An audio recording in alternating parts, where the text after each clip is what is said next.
may be thinking, well, if I'm adding stuff to this compost pile, the stuff that I'm adding is not going to have time to break down, and the stuff that's already there is going to be ready, right? You are right. So in a few months, we started to work it in the ground, and it's going to be excellent for our garden area.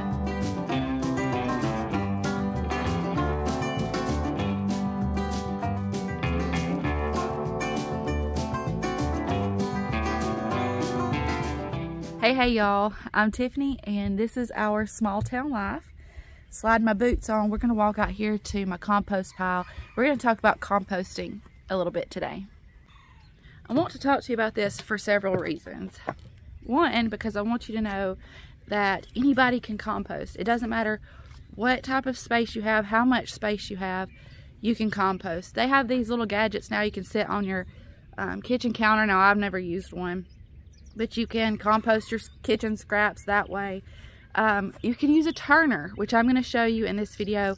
Costway actually sent me a compost turner that's a very neat tool, and you could use something like that in a small space. You could use it for a larger space as well, but it would be great for a smaller space, or you can just make a pile in your backyard.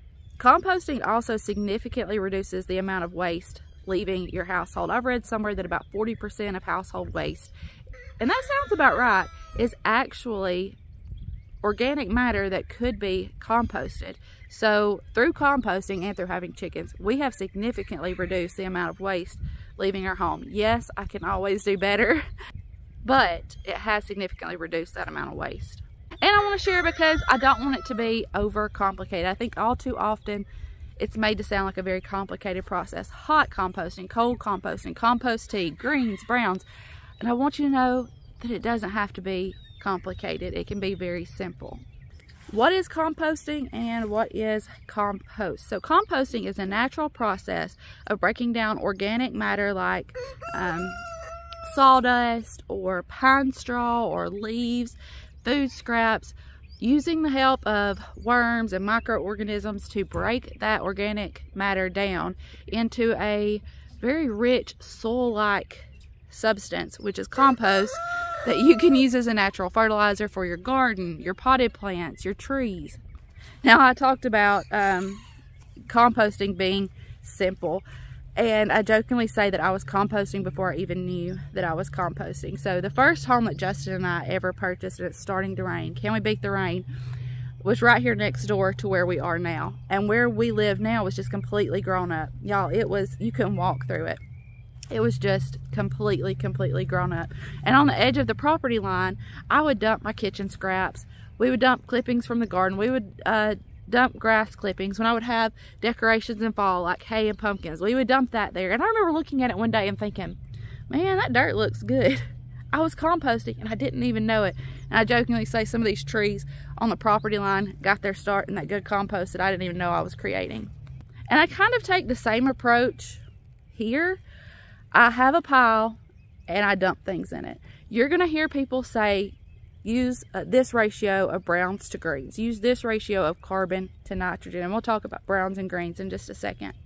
I just take what I have and I put it out here. Naturally, we're probably about a 15 to 1, 20 to 1 browns to greens, just because that's what we have. If it starts to get stinky, you need more browns.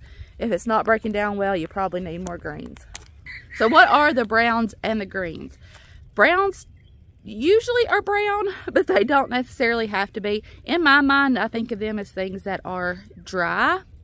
Just that helps me. Pine straw, shavings, pine shavings, dried leaves, shredded paper, cardboard, those kinds of things are your browns.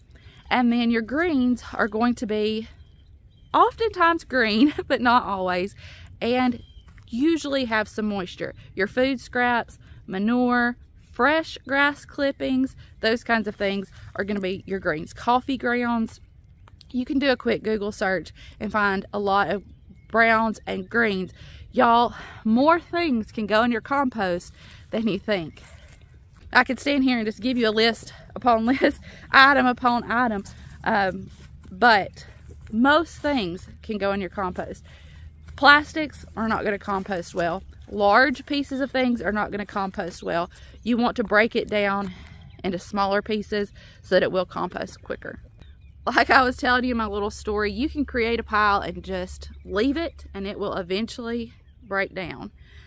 That would be a cold compost. You're not really doing a lot to it. You're not trying to create heat. Another way you can cold compost is to take something that you would compost.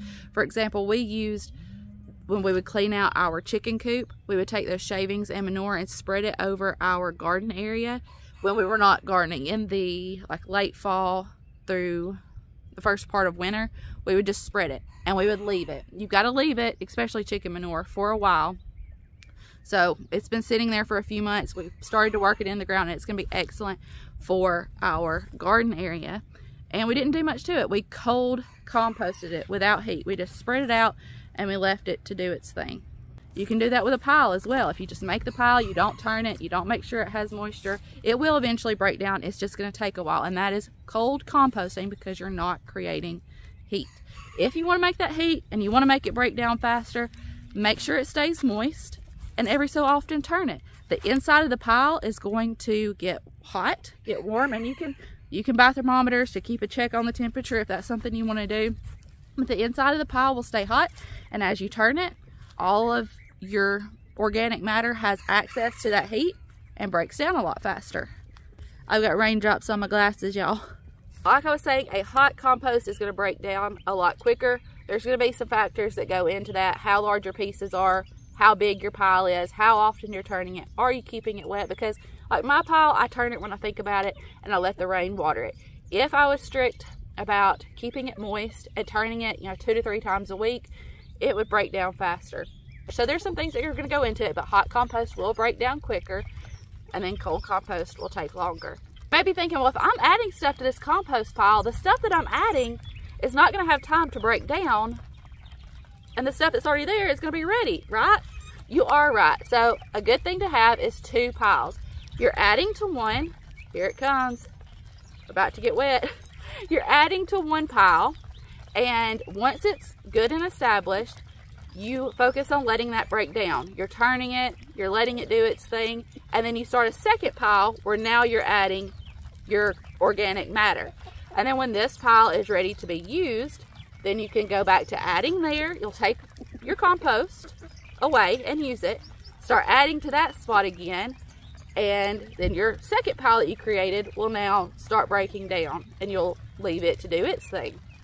You can also do that with that compost turner that I was telling you about, because it has this handy little divider in the middle, and it has 2 doors.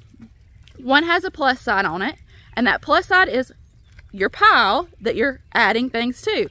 And once you have that nice and full, then you can leave that side to break down, and the doors just completely slide off, and you can swap them around and put your plus side on the opposite side of the divider.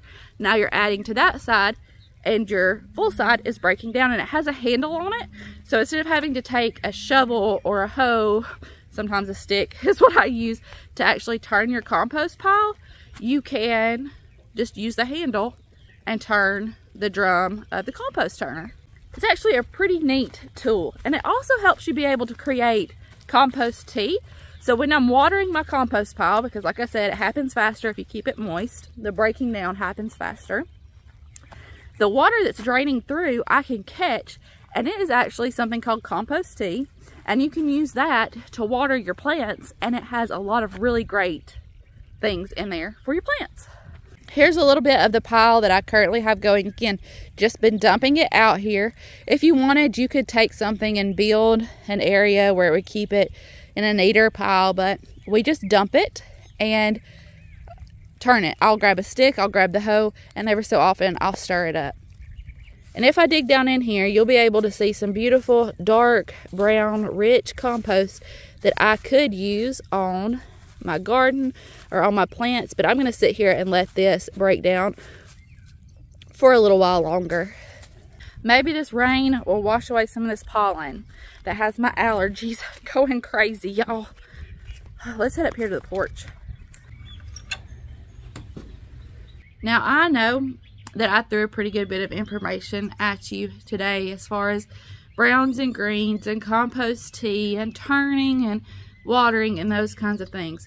But I hope that it still stayed pretty basic and pretty simple, because you honestly can just start a pile and it will break down. It really is that simple. There are things that you can do to help it along, to make the process go quicker, to make it more efficient, but it doesn't have to be complicated. If I was going to give you ideal conditions for breaking down a hot compost the quickest way, you're going to want to turn it every 3 to 4 days, 2 to 3 times a week. More in the early stages of the compost breaking down, and then you could probably turn it a little bit less later on. You want to keep the internal temperature. If it drops below 104, you know you probably need to be turning it a little more often. You can buy long thermometers to stick down in there if you want to keep a check on the temperature.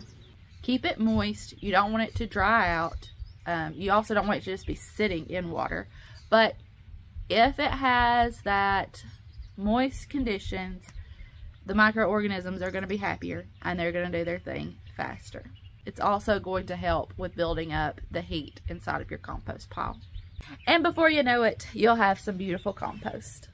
I'm going to leave a link down in the description box that will take you to that compost turner that I was telling you about from Costway.